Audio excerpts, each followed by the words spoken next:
Hi folks, and welcome to A&P with Dr. O. This articulated leg is going to help us visualize the placement of the patella. The patella is more commonly called the kneecap, but we'll go ahead and use the term patella.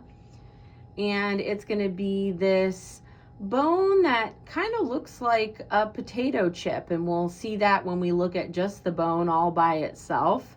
Kind of has a potato chip like quality, and we can see where it would sit when we have the femur then articulated with the tibia. And then here, of course, we can see the fibula, as well as the bones associated with the ankle and the foot. Now on the tibia, there is going to be this tibial tuberosity right here.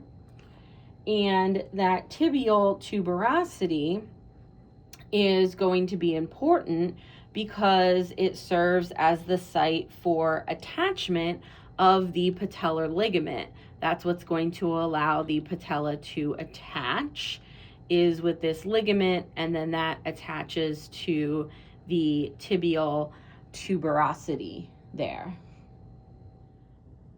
Now we can focus in on this articulation site just a little bit more.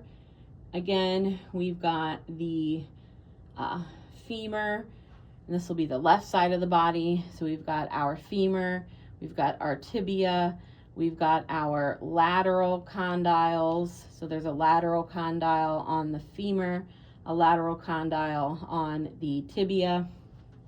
And then we have our medial condyles. We have the medial condyle of the femur, which articulates with the medial condyle of the tibia. And then, of course, we can still see that patella. And again, it's connected by the patellar ligament to this tibial tuberosity here. In lab, you may see just the patella disarticulated. And if you see just the patella, again, think the little potato chip bone.